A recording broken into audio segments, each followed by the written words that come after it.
Feminine energy you want and that's out there for you to go and find, you have to be the masculine energy that attracts that. Women, the masculine energy that you want, you have to be that feminine energy that attracts that. That's not a gender role to know how to cook a meal for yourself. It's not a gender role to know how to clean up after yourself. Besides Miss Doubtfire, who the fuck you seen that's white in a dress in Hollywood? That's a man. While you niggas are not pro-black, you niggas are degenerates. You promote degeneracy within our community. Disorderly conduct. Disorderly conduct. Disorderly conduct. Disorderly conduct. What's up, guys? This is Disorderly Konduct. I am Disorderly Konduct. I'm your host. If you guys are watching this, please like, subscribe. Thank you for the love, for the hate. It's all support. And we're back with another episode. If you guys haven't already tuned into my first solo episode, go check it out. We talked about a lot of good things on there. New year, new me, resolutions. We talked about culture vultures, a lot of different things. You know, we had some people frustrated. We had some people agreeing, disagreeing. So it was pretty cool. Thank you guys for watching again. Thank you for all the love, all the hate, all the support. And let's get it rocking. So without further ado, I want to jump into the first topic of the day, which is 2024 putting an end to the gender wars. Grab my laptop.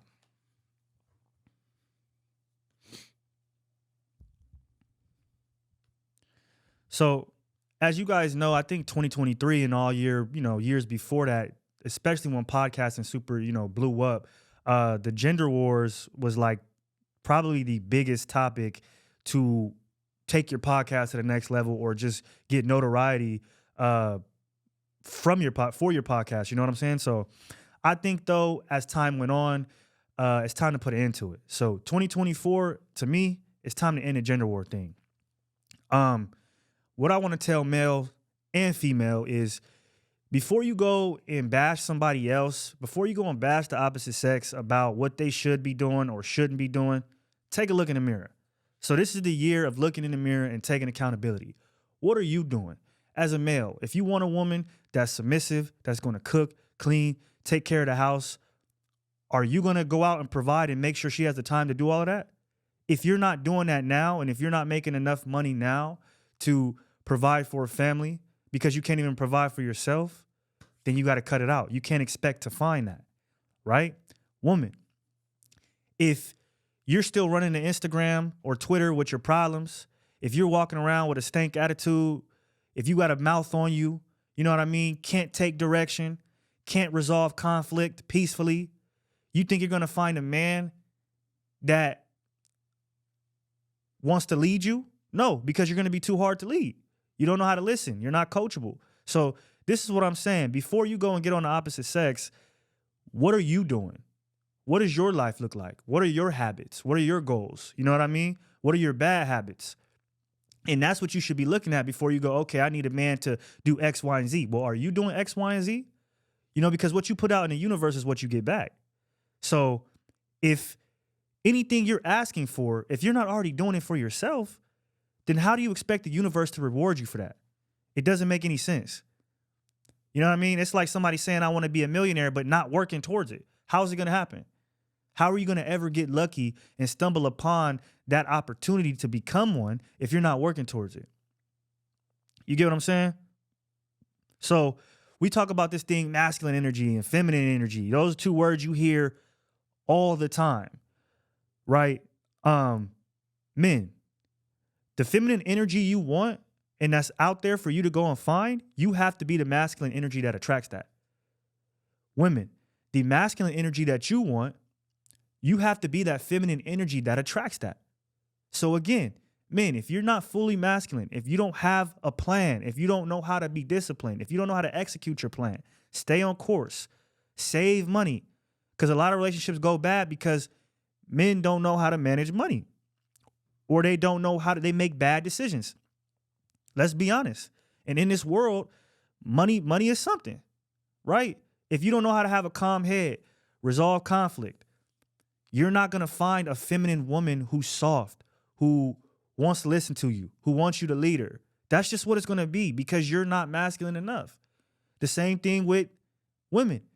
If you have a mouth on you, if you're prone to disrespect, if you have that Jezebel spirit, you're not going to find a man that's masculine because that's not what you're attracting.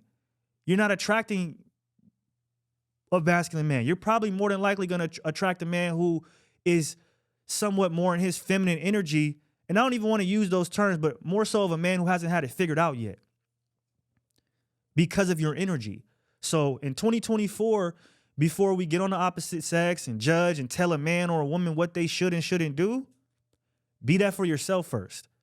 And once you be that for yourself, I guarantee you, you'll start being in rooms and places with people that align with what you want out of them. You know what I mean? You guys are too busy telling the opposite sex what they should do, and you're not even doing it. So it's like, that's what we have to start focusing on. And it's just damaging to the community. It's just damaging to the community, period. Another thing I want to say is when it comes to this, let men and women be who they are and do what they want to do. If you're a man, stop trying to control these women. That's why a lot of these people get in the comments and they get mad at these people who talk about what a woman should do and what a man should do. Because if you're a man, and this is why you don't see me really talking about it on my show. This is the only time I'm really going to talk about it because it's not my thing. Because I'm not in the business of telling women what they should do with their body, what they should do with their mouth, what they should do with their income, how they should be at the home, etc. I don't care. And I'm not saying I don't care that the women I'm after, abide by these certain standards that I have. I'm saying that I don't care to go tell other women what they should be doing with themselves. Because if anybody had any men around their life, they gonna tell you a woman gonna do what she gonna do. It ain't no stopping it. It's no stopping a woman who's gonna be promiscuous. It's no stopping a woman that's gonna have a bad mouth. It's no stopping a woman that's gonna have a bad attitude.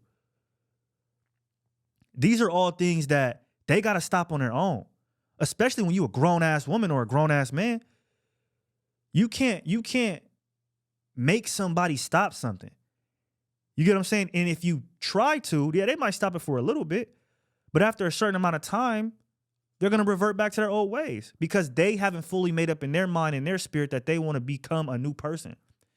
So your heads are about to be exploding, telling a woman she needs to cook, clean, be motherly, all of this different stuff. Let her do what she's going to do. If she's already not that woman or on a track to becoming that woman, don't even stick around, bro. Let people be exactly who they are, and then that's when you act accordingly. Don't try to force it and interject and change their trajectory. Nah, let them be who they are. Because that's what they're going to be. And it'll save you 10 times the headaches. Same thing with women. Y'all getting on the gram and on these podcasts talking about, I want men to be providers. I want men to be in great shape. I want men to make a lot of money. I want men to control their temptations. Then go find that. Stop trying to tell men what to do and just go look for the men that are already doing it. Because it don't make no sense. Y'all tell niggas what to do all day. Meanwhile, you go to the nigga with no car, no job, no goals, no ambitions, and then complain about what men aren't doing. No, you're picking the wrong man. You're picking the wrong man. Same thing with women or men. Men are going out here, I need a woman to be this, this, and that. You're picking women that are OnlyFans monsters and BBL monsters. You're not gonna find the right woman. Look at what you're picking. But you're picking that because, like I said, you're not that opposite energy. So that's what we need to do. 2024, look in the mirror, have accountability, and understand if I'm not doing what I'm asking out of somebody, I'm probably not gonna find it. I also want to touch on the red pill men and women and that culture and how it's destroyed our view of each other. We got to put down that type of content if we want to see each other in a healthier way. Because you can consume, as a man, you can consume so much red pill content that you start to hate women, and vice versa. Women can consume so much red pill women content, which to me, red pill women content is like, don't date a man if he ain't making this amount of money. If he can't pay all your bills, you know what I mean? Don't mess with him. If he can't, whatever, you know what I mean? Don't mess with him. All these criteria that the opposite sex has for one another. So the first key to having a healthier relationship and a healthier view on women and men is putting down the red pill content. Because these people are destroying your views on each other. Meanwhile, they're making a bag off of it. They don't care. You go to a lot of these red pill content creators, and they got wives, they got kids, they got husbands. So while they telling you fuck your baby daddy or only date a girl if she has 2 bodies, his wife got 40 bodies. He still took her. Her husband cheat all the time. She go 50-50 with him. She still took him. So they pulling a wool over y'all eyes, and y'all are being stupid enough to consume this content to the point where you're brainwashed by it. Not every woman and man is like this. So don't believe everything you see on the red pill content. We got to put it down and get away from it. Step outside, talk to women and men in real life. You get what I'm saying more? And you'll realize that, yes, there's some women like that. Yes, there's some men like that for sure. But that's not all that's out there. So whatever you want, you can go find that. You get what I'm saying? But the red pill shit, it will kill your view on women and men. I think red pill was cool in the beginning because it was preaching self-efficiency, self-improvement, how to be, stronger as a man mentally, how to get in the gym, different things men should do to be better as men. But somewhere along the line, it turned into how much we hate women. And now there's a disconnect so much that women are like, hey, if you even watch one of these podcasts, I'm not fucking with you. Because it's that serious. Because if you're consuming this content over time, more than likely your views on this stuff in real life is going to be what it's going to be, which is negative. So put the red pill content down. One of the major things that red pill touches on is gender roles, right? In a marriage, in a relationship. I'm specifically about to speak on, gender roles in a relationship or a marriage when you're in a home together.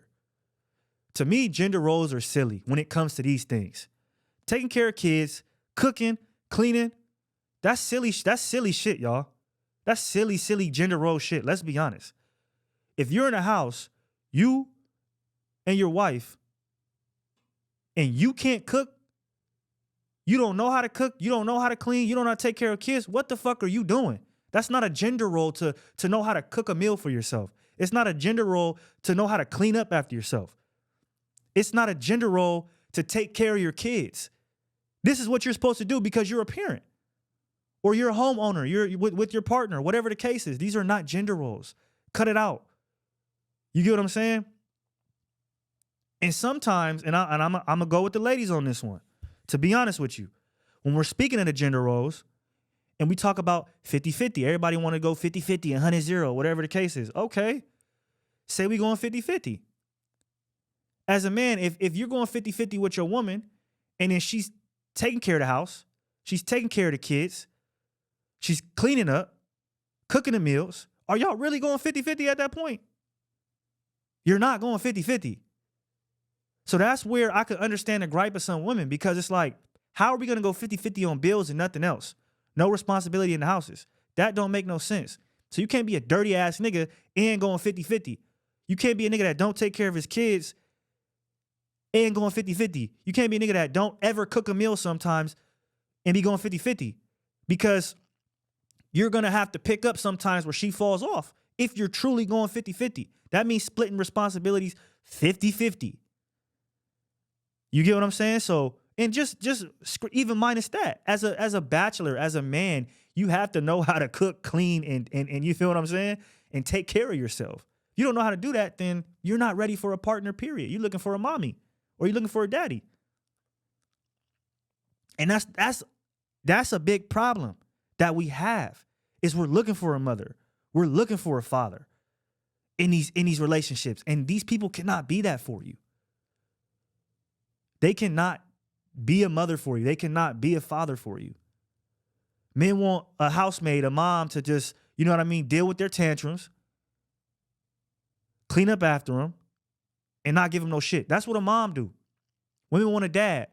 Same thing. Women want a dude that's going to put up with their attitudes, with their outbursts, and just take care of all the bills. That's a daddy. That's somebody who's going to love you through everything. All of your moods, all of your evil words, whatever the case is. That's not what a relationship is. So if you out here looking for a mom and a dad, you're never going to find it. Last point I got on this is to introduce new content when it comes to the gender wars, if that's what we're going to do. If we're going to speak on women and men, let's have more of a conversation like Nia Long and Jeezy.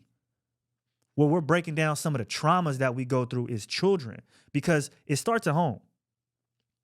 The reason why you got trust issues, yeah, it might be because of your last couple relationships, but you've been had trust issues since you was 5 years old, 10 years old, because you might have seen mom cheat on dad. You might have seen dad cheat on mom. You might have seen abusive household. So let's get into that. Let's get into you being in a one-parent household. Let's get into the babysitter maybe that touched you. Let's get into you seeing your parents abuse each other back and forth. Let's get into these things more so, because once you get to the bottom of the traumas that you had in your childhood and how you viewed love and how it was showcased to you when you were a child, you'll start to be able to see that's more than likely how you view relationships right now on muscle memory, because that's all you have to pull from is what you see in childhood. That's why you see a lot of people with two-parent households, they don't have the over-emotional, crazy outbursts, slashing tires and doing all the crazy shit. They never seen it. So they can't even fathom it. So instead of getting on men getting on women, women getting on men, for 2024, when we're talking about gender and what we need to do, let's come together and say, hey, man, what happened to you when you were 10 years old? What did you see in your household when you was 10 to women? Women to man, what did you see in your household from a man when you was 10? Oh, I didn't have a dad. Okay. So how was your mom? Okay, that explains what type of woman you like. Let's talk to women. What did you see in your household? Oh, I only had a mom. My dad was abusive and my mom was bitter, and she told me, men are this and this and that, and that's how she built me up. Okay, we're getting somewhere. Now we're getting to, and we're unpacking the trauma and why you view things the way you view them. We have a tendency, man and woman, to blame other people for what we're doing to ourselves. That's why I said 2024, gender wars are over. It's about taking accountability and looking in the mirror. You're in all these situations and all these relationships because of yourself, not because of somebody else. Yeah, they did you wrong. They have to take accountability in that aspect. But you found this person. You ignored the red flags. You thought you could change them. All of the shit I just talked about before saying this. So now you're in this position a year down the road, however many years down the road, because you failed to ignore red flags. You failed to have healthy relationship habits, right? So this is what happens. So in 2024, if I'm talking to a woman and she's on the other side of the mic, I want it to be about, like I said, childhood trauma, family trauma. How do you feel about your emotions? How do you view your emotions? Not just you need to do this and you need to do that. I'm not in the business of telling women about themselves. I'm just not. And another thing I'm telling y'all is, like, you watch all these podcasts, right? Me and the homies that had girls on, and shout out to the Viral Way podcast, because there's some of the people that are doing it the right way. And sometimes though, you'll have girls on and you'll tell them, you'll spend a whole hour talking to them, and they fighting you, and you have pretty substantiated facts. So it's like at that point, they don't want to listen. They don't want to believe. So there's no point to keep on beating a dead horse. That's over with. Let's move on to better things. Let's unpack the trauma. And then from there, we can grow. Once we unpack those traumas, we admit that they've caused trauma in our household, we can heal from it. And once you heal from those traumas that you've seen growing up, when it comes to how you view love, you'll be able to be a better partner. And then you won't be sitting up here talking about F women, F men, or a woman gotta only have 3 bodies or whatever. And again, if that's what you want to, how you want to be, then that's cool, because we all have standards, but just go find them. Just go also be that person. You don't want a promiscuous woman, but you a promiscuous man. You in a club. You in a club, nutting and everything. But you want a girl that ain't been nutted in. Come on, like it don't work like that, man. Same thing with women. You can't even pay your phone bill, but you think you're gonna find a nigga that could pay it for you? Not gonna happen. So let's take accountability, look in the mirror. Fuck the gender wars, is over with. Anytime we get together, it needs to be to build one another up and have a healthy dialogue on how we can get over our traumas and build together as men and women. Because at the end of the day, we need each other. Next topic I got, hot topic, man. Hot topic. Dr. Umar and Ish. This is one of my favorite, and I've been waiting to talk about this topic for a little while now. Joe Budden Podcast recently dropped the episode on Patreon. If you got it, cool. If you don't, go pay the $5 or whatever. Go catch it, because it was crazy. like 4 hours of content. But they had Dr. Umar on, and they wanted him to face off with Ish. And so they faced off, and there's only a couple things and that I'm really going to bring up here is Dr. Umar called Ish a bunny hopper. So Ish dates white women, right? Okay. And their argument was he can't be pro-black because he dates white women or because he's dated a white woman. Ish said, well, okay, I understand that, but I employ 10 to 15 black people. Right? It doesn't matter. That's what their argument was. It doesn't matter you date a white woman. Cool. So that clip goes viral. Then you see people in the comments like, well, Dr. Umar, he got 2 baby mamas. He got 2 kids that he don't take care of, that he don't see. So how could he be pro-black? How can both of these people be pro-black? And this is what I'm getting on here to say. Black people, we have to stop trying to police what is pro-black and what is not pro-black so much. Black people come in all shades, all sizes, all different mindsets, and with all different things that they have done because nobody is perfect. And half the time, when you go and look at the comments, it's 1,000 comments. It's 1,000 comments getting on Ish for dating a white woman and saying he's not pro-black because of it. Meanwhile, bro is employed 10 to 15 black people. So what does that mean? When these 10 to 15 black people go home, they're going to go home to their black family with wealth.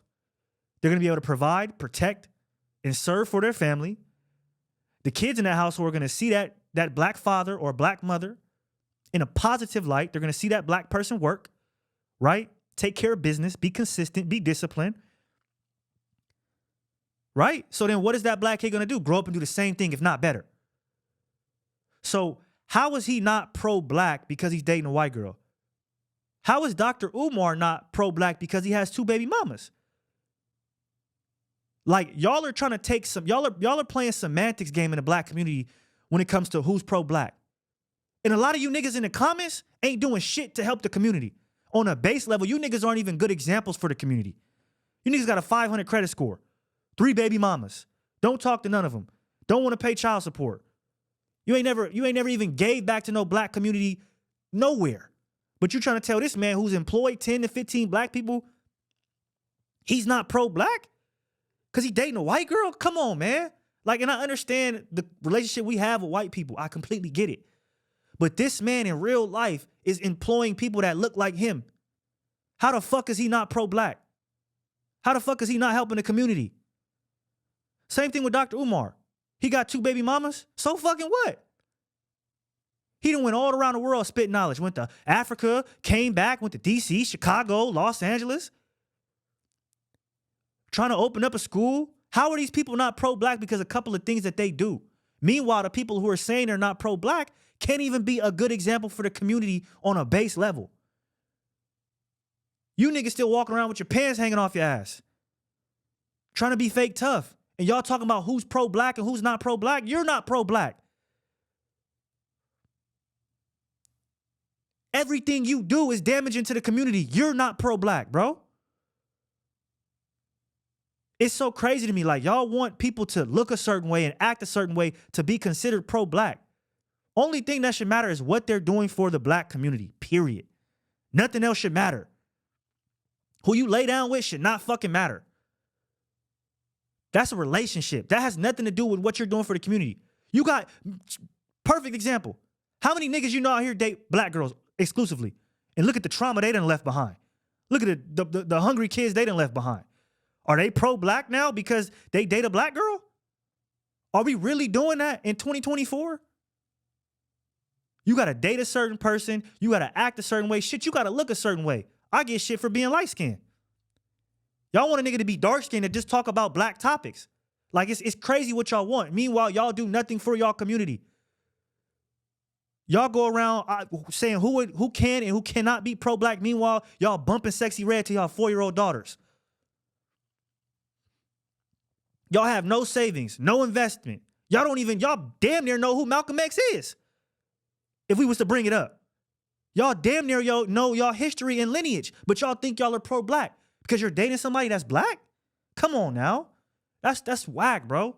It's 2024. We got to get way out of that. It's so many different black people, and not every black person is going to have the same exact thought process. They're just not gonna have it. You can't nail somebody to this certain criteria and say this is what pro-black. Meanwhile, you do nothing for the black community.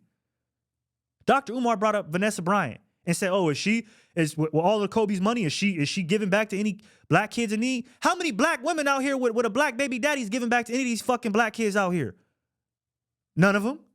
A very, very, very minute percentage. Come on now, let's be honest. Y'all see the water boys on the side of the street. Y'all fly by them niggas. Y'all don't even get them niggas $1. So this is what I'm saying. Y'all are trying to make who can be pro-black and who not can be pro-black based off of who they lay down with, the color of their skin. If they're too light-skinned, they can't be pro-black. If they date a white girl, they can't be pro-black. If they don't take care of no kids at all, or they had a fallout with their baby mama, they can't be pro-black. If they don't open up the school fast enough, they can't be pro-black. Meanwhile, you niggas are not pro-black. You niggas are degenerates. You promote degeneracy within our community. Like, let's cut the cap. Let's stop the fucking cap. Like, that's what this whole year is about. And the reason why I'm bringing up at a base level being an example for your community is because most of us, if we want to be honest, we're not going to get to Dr. Umar's level where we have the finances to open up a school. Shit, most of us are not going to get to Ish's level where we can be a real estate developer and employ black people. So we can't even, most of us are not going to even be able to do that. So if we can't do that, what can we do on a small level? You niggas can't even get your finances in order to give back to the community because you too busy giving your money to Louis and Gucci and Prada and getting nada from it. So this is what you niggas are too busy doing. Meanwhile, you're policing people, two figures in the black community that are doing something for the black community. Ish is employing black people. And Dr. Umar opened up a black school and has dedicated his whole life to black power. So I don't understand what y'all want from people. I don't understand what y'all want. You can go to my comments right now. You yellow ass nigga, you don't know shit about being black. How I don't know? You can check my resume. I didn't gave back. I didn't gave back to my community. You can check my resume. You can scroll down my content and see the information I try to put on. But anytime somebody tries to, y'all tear them down. And it's black people in the comments tearing other black people down and telling them they're not pro-black. Because of whatever weird ass criteria y'all done made up on the side. Meanwhile, y'all act like Pookies and Ray Rays, man. Not all of us are going to do what Ish and Dr. Umar do. So at the base level, you could be a good example for your community, which a lot of us ain't. Let's keep it a buck. A lot of us is not. So let's cut the cap. Who you're dating, what fallout you had, should not have to do with if you're pro-black. The only thing that should have to do with if you're pro-black is if you're actively doing something to help the community. And if you can't afford to do something, then being a good example and showing people who look at us and only view negative stereotypes, showing people that that's not what we are as a culture, that's good enough. And that's not preaching no individualism. Because when you walk outside and you're black, you have the culture on your back. So act accordingly. If you want the stereotype to lessen and lessen and lessen, then don't be the stereotype. But don't get online. Don't get online talking about what Ish and Dr. Umar, and saying they not pro-black because of a couple of things. Meanwhile, like I said, they didn't help all these people that's black. You got to be out your fucking mind. You got to be out your fucking mind, man.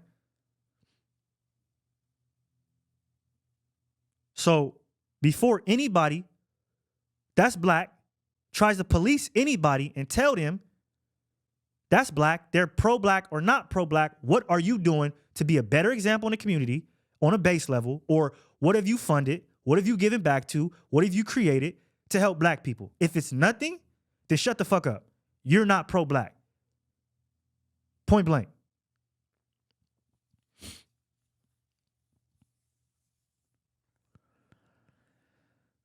Another topic I want to get on. And you know what? I'm actually circle back to it because y'all niggas got me fired. Y'all got me fired up. Because it's just, even with Kaepernick, for instance, right? A lot of y'all shed on him.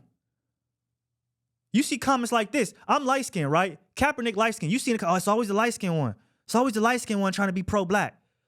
His mom white. Oh, my man white, by the way. I'm black. I know I'm light skinned, but y'all gonna have to get over that shit. I'm black. That's what it is. But you see in the comments, oh, light skinned nigga, that's always the one who be pro-black.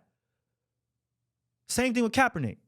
What do y'all want niggas to do? How can we control what color we come out as? Like, we can't control that.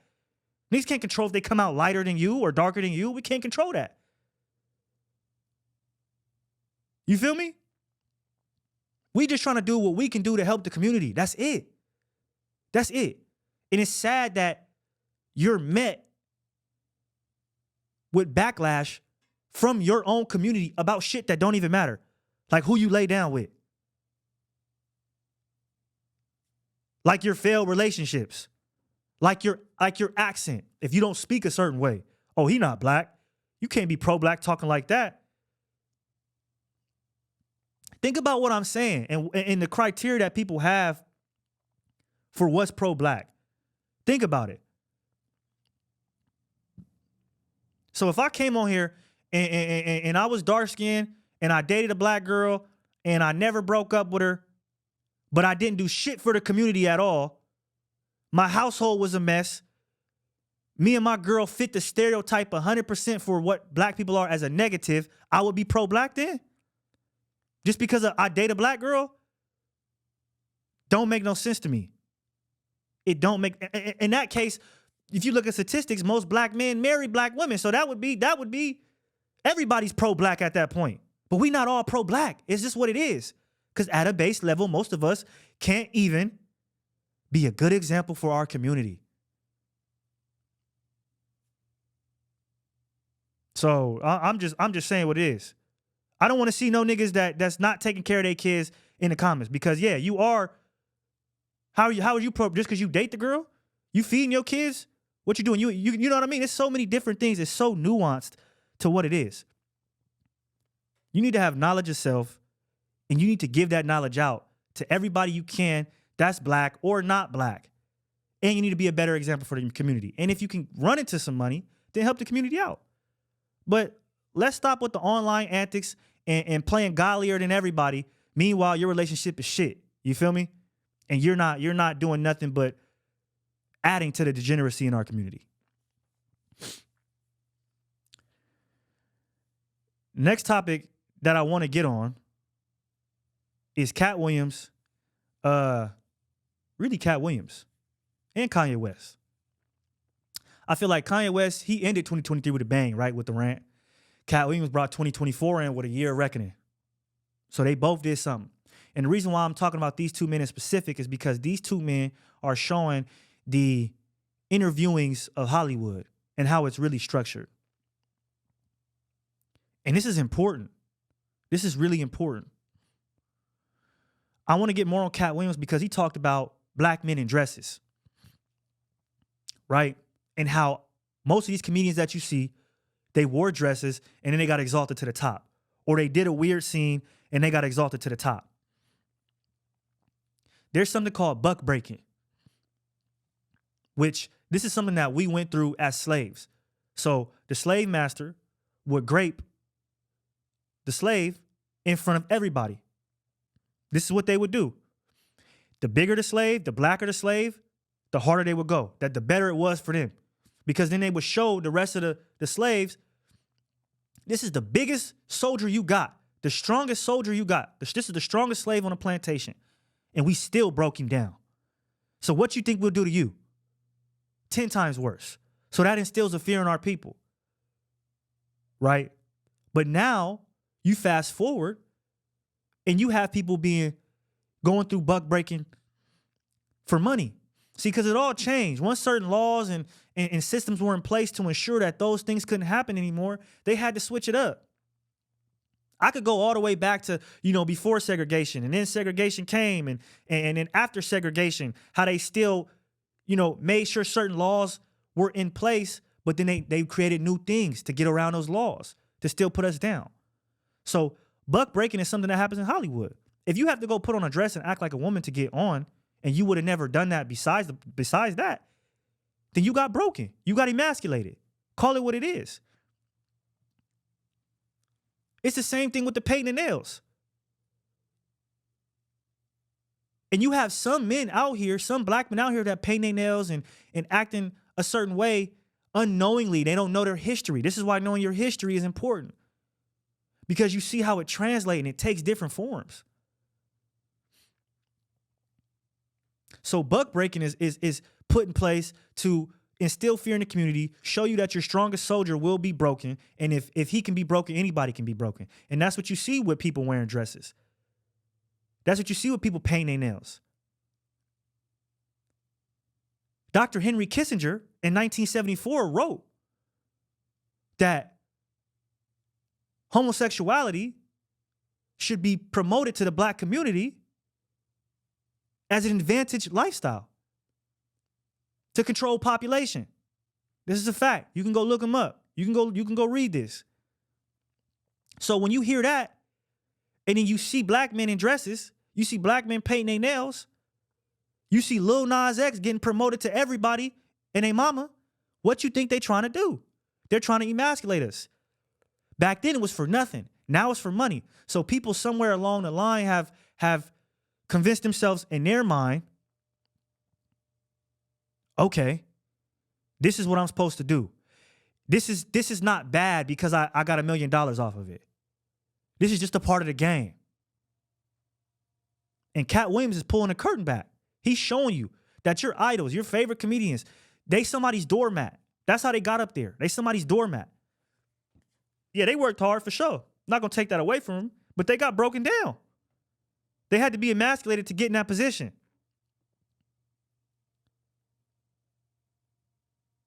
It is what it is. And it's being pushed right now more than ever on us as black men. The fuck is the soft man era? What is that? This is the shit that gets promoted to us. Body positivity. Y'all realize that that's promoted to black women more than anybody? And I'm talking about for you being 300 pounds, 200, 250 pounds. Oh, that's body positive. That ain't, come on, man. Cut the cap. It's not healthy. Cut the cap.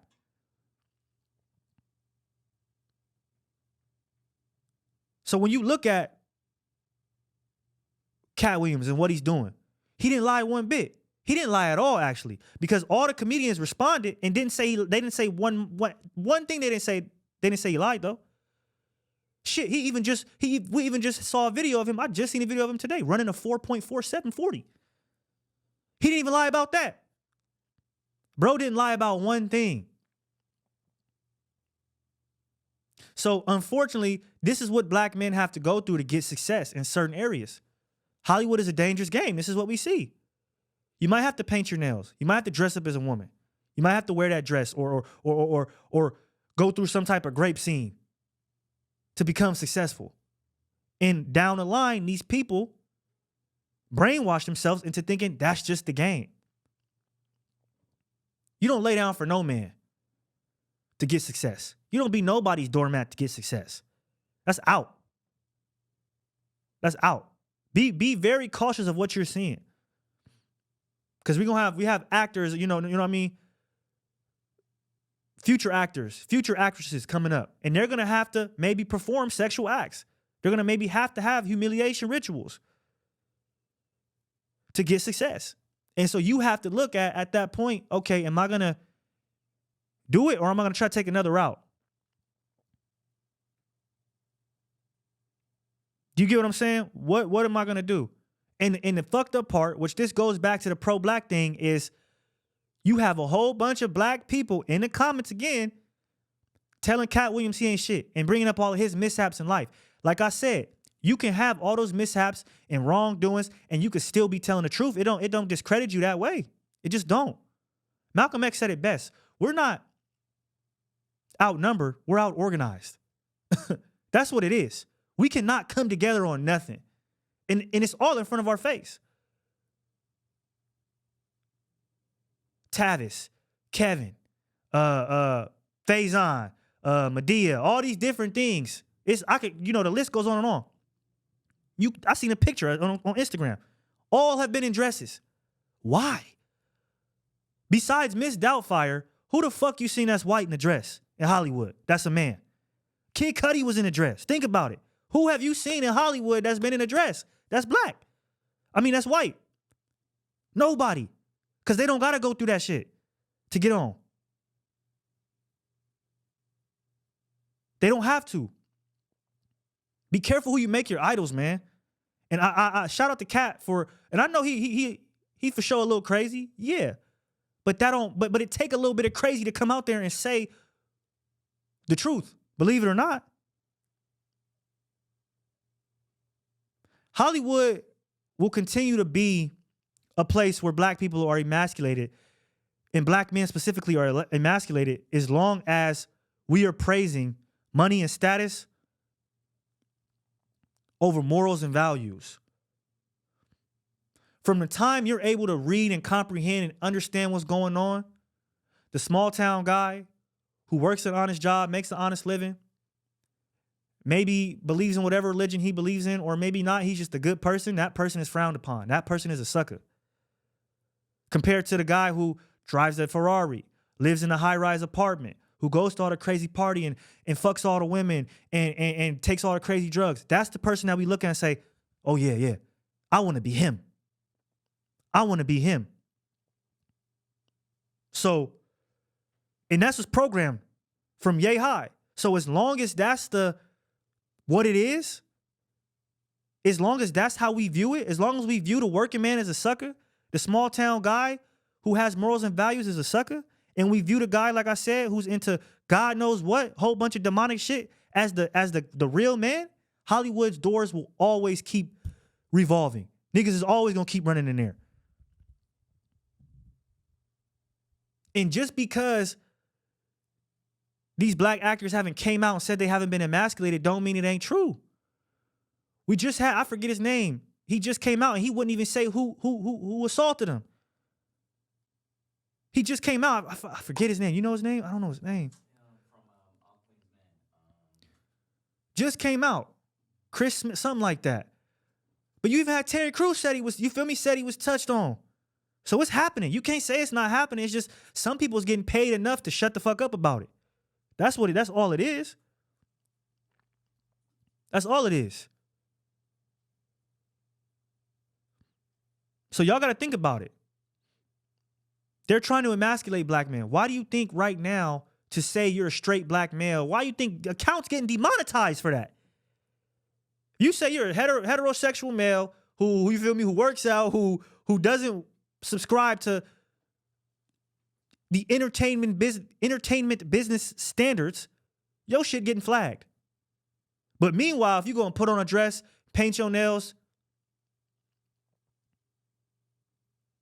you're praised forever. Everybody love you now. Now y'all don't see the problem with that? Why can I paint my nails and wear a dress and frolic around and be hella feminine as a black man, but as soon as I come out and I'm talking about the black family, I'm talking about the black power structure, I'm talking about being masculine, I get flagged. Why can't both coexist?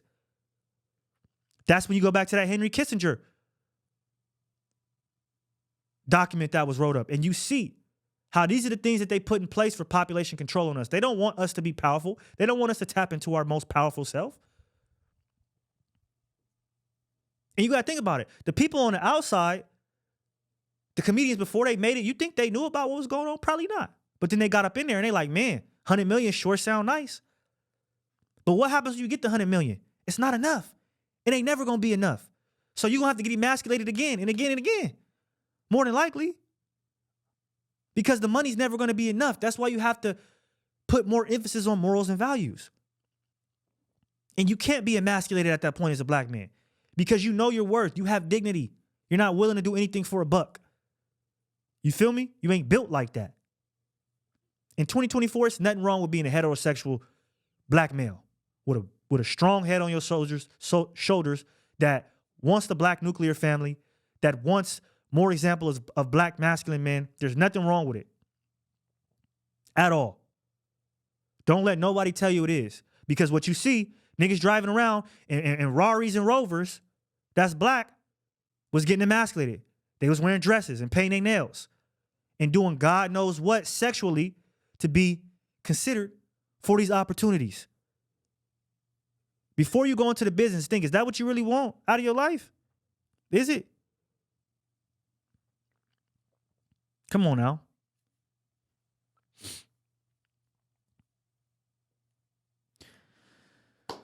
Final topic I want to touch on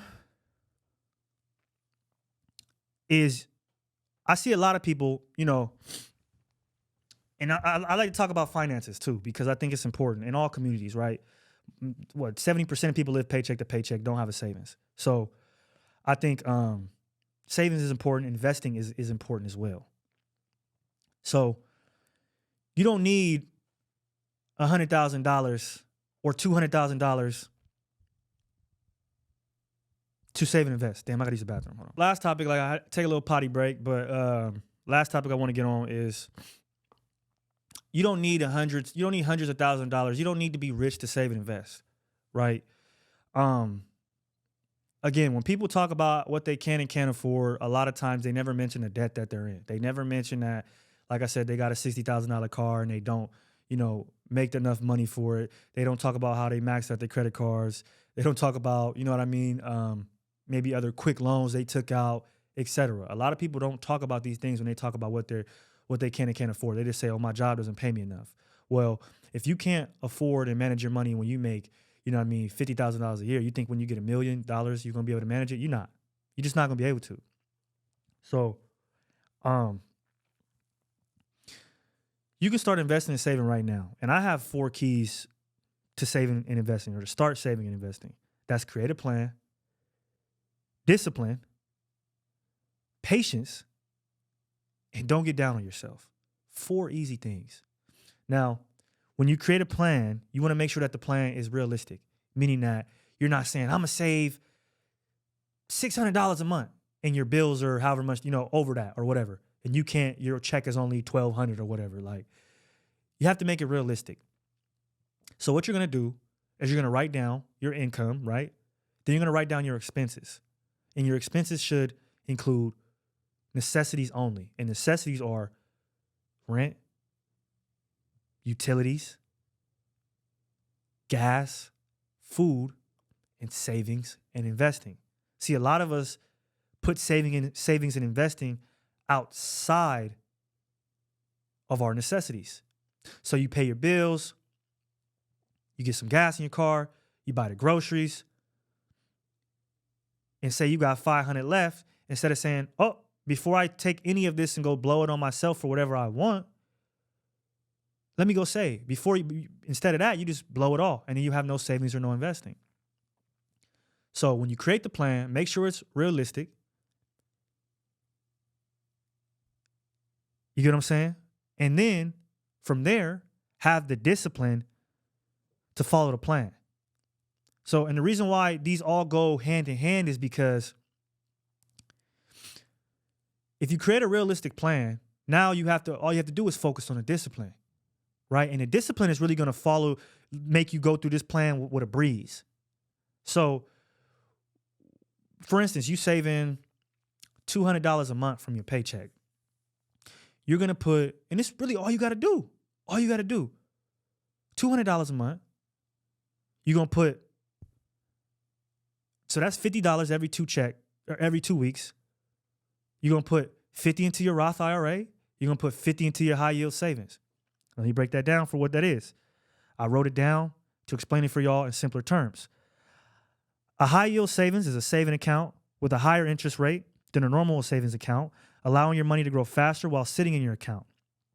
So interest that is offered is APY, or annual percentage yield. Regular savings account, you're only getting 0.33%. Where others, like a high yield savings account like Capital One or Apple, you might be getting up to 4.3 APY, which is great. And compound interest is the key. So compound interest means you're earning interest on both your principal balance and your interest it earns. So this is why your money is growing faster. So this is why you should switch to a high yield savings instead of just a regular old savings account because your money's going to grow while it's sitting in there. So you put 50 in your high yield, then you put 50 in your Roth, right? A Roth is just the individual retirement account. Contributions can grow tax-free, and you can withdraw tax/penalty free after 59 and a half, and once account has reached 5 years or been active for 5 years. So your Roth is more long-term. If you got a 401k, that's another account that you should have. And if your company or your job, if they're matching it, always enable that, always. And don't take it out. Let it follow from job to job to job, however you do it. But 401k is important as well if you have that. But let's just speak on if you don't, and you can just start with this base level. You want to have a Roth and you want to have a high yield savings account. So your Roth is more down the line when you hit 60 years old. You know what I mean? 55 years old, you want to start taking some money out. Okay, I got some money for retirement. Now, your high yield savings, what's good about it is it's just like a regular savings account. You can take money out whenever you need it. Okay? But you have to be disciplined. That's the second key to saving and investing. You have to be disciplined, meaning you got to damn near delete the savings account app. Like you can't even have it. Don't even go in there and look at it. Just every 2 weeks, put your money in and forget about it. Forget about it. Because you don't want to be going to it too early and keep doing this and that and this and that, and then you never get your savings right. And then patience. Patience is the third key to me because I know a lot of us, and you hear people, man, it's been 5 months. I only saved up $500. That ain't shit. So that's where patience comes in. Because 5 months, $500, your patience wear thin. Then you got to rely on your discipline. If you don't have the discipline, what you going to do? You're going to take the $500 out and go blow it.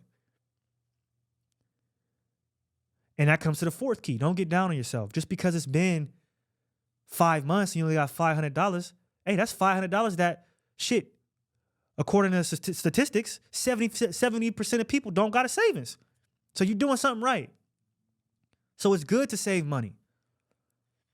But also where the don't get down on yourself comes in is the savings account isn't really built to save forever and just never touch it. You're going to have to touch it. You might have something goes wrong with your car. You might need to lend some family some money. You might need to, you know what I mean, pay for some student loans or pay to get into school or whatever the case is. So you're going to see that balance go down. But that's fine because that's what it's for. It's meant to, it's meant for when you have something happen, you have an emergency fund. You're able to go pull from it and you have that money and you're able to feel okay.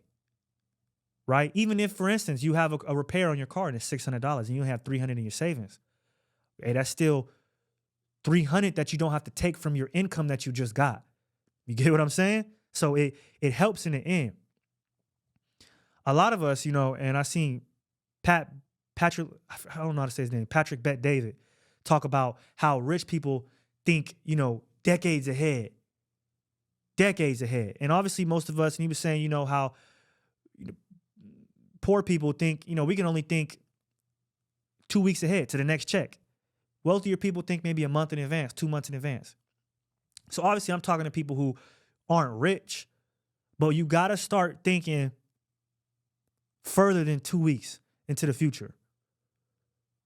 You have to, because that's the only way you're going to be able to manage your money and put money aside for what you really need. It's the only way. A lot of the times we get hit with car registration, bills, insurance, and these are all things you knew was coming already. You just didn't plan for it. Registration come once a year and you didn't plan for it. So now it's hitting you out of nowhere. You never planned for it. So that's what the savings is for. Putting money in knowing, and you might not even be able to foresee what you're going to need it for. But it's better to have it. Trust me, because something's going to happen. That's the way life goes. Something's going to happen and you're going to be able to take from that. And it won't take so much from your regular income and you'll be straight. And so I want to go back to patience, because if you're only saving $100 a month towards your high yield, you might start getting impatient. Like, man, this isn't enough money. That's okay. Stick to the plan, because month after month after month, it's going to grow. Think positively about it. It's going to grow. That's all that it's going to do. There's no problem with that. Do what you can, but make sure you save and start changing your mind to make saving and investing a necessity in your budget. It has to be, man. It has to be. It cannot be an afterthought. And I'm only talking about $200 a month. A lot of us can do that. Look at your expenses. Out of Netflix, Hulu, HBO Max, Peacock, Amazon Prime, Zeus TV, whatever the fuck you got, how many of those is you really going to? Right? Okay. Cut out 5 of them. That just saved you, believe it or not, $60-something a month. Maybe try getting a haircut every 3 weeks instead of every 2, or learning how to do it yourself. Maybe invest in a pressure washer so you can wash your car yourself instead of going and getting an $80 detail. There's things you can do to cut money back and make more money available, but we're not willing to do it.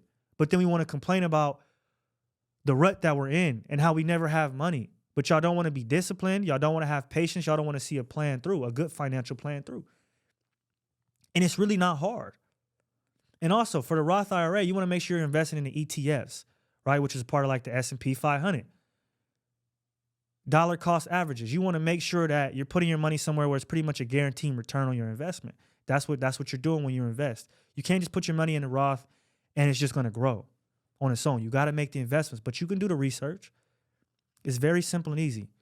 So I'm challenging people to look beyond your next 2 weeks. Take my 4 keys to saving and investing, which is create your plan, make sure it's reasonable and realistic, have the discipline to see the plan through, have the patience, and most importantly, don't get down on yourself. Because when you have to deplete your savings, guess what? I have 0. But guess what you have more importantly? You have the mindset, you have the discipline, you have the patience and the plan to build your savings up all over again.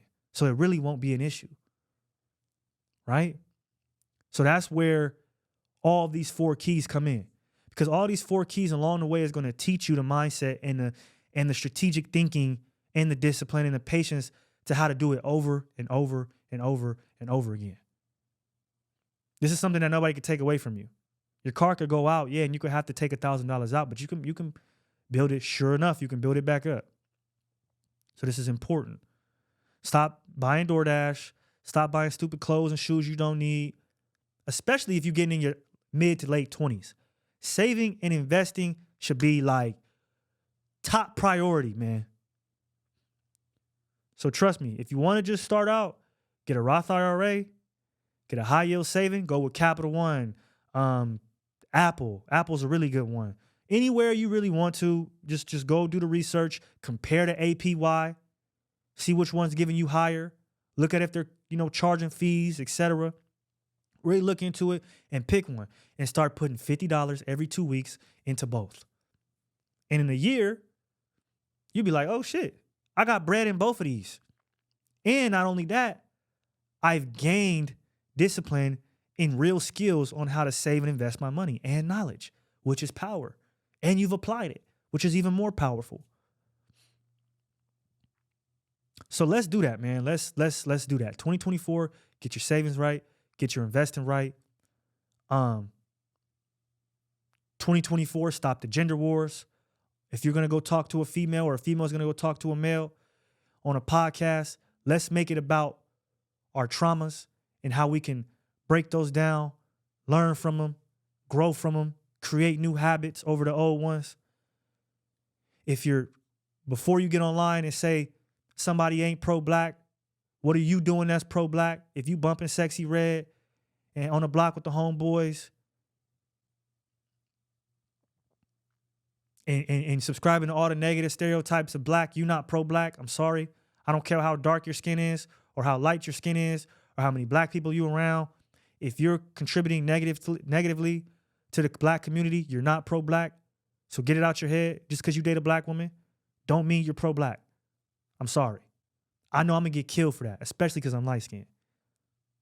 But you're not pro-black just because you date a black girl. You got to do way more than that. right? Look at Hollywood. Look at the agenda that's being pushed to us, the nail painting, the dress wearing, the soft man era. Look at all these things and question, is that something that I want to feed my brain every day? Is that something I want to be a part of? How do I fight against it? So I'm giving you guys all these things at the end of the episode because I'm wrapping it up. But I really want you to take time, sit down, and think about all these things that I said and start to act them out. You know what I mean? Because believe it or not, before you go and say, oh, that dude he's not a provider because he pays 50-50, if you just shut the fuck up before you go and make that comment and say, well, damn, I don't even got a job. That'll make the world a better place, man. Because now we don't got a whole bunch of people that ain't doing shit under comments acting like they doing something. Before you go and say, Ish dating a white girl, he ain't pro-black. Before you do that, look at your life. Damn. I'm not even, you know what I mean? A good example to my community. It'll make the world a better place. Let me go be a better example for my community before I go and talk. Let me go walk the walk before I talk the talk. That'll make the black community better. That'll lessen the negative stereotypes. Before you go and shit on Cat Williams and Club Shay Shay, go really look up how many black men have been in dresses. How many niggas is walking around with their painted nails. Go look. And then go and tell me after that if it's an agenda or not. Go tell me. Before you complain about your financial situation, take a step back. Look at my 4 keys of creating a plan, discipline, patience, and not getting down on yourself. And just ask yourself, am I doing that? Am I doing those 4 things? Am I acting out those 4 keys? If you're not, then shut the fuck up and go do it. And I promise you, once you do these things that I'm saying, the world will be a better place. Your community will be a better place. Your relationships will be a better place. Everything will become healthier. That's the path we're on. Black, white, whatever color you are, race, ethnicity, that's the path we're on, getting better. So with that being said, I want to thank you guys for watching. If you are watching this and you've gotten to the end, man, please like, subscribe. Thank you for the love. Thank you for the hate. It's all support. This is Disorderly Konduct. I don't know where you're going, but you got to get the hell up out of here.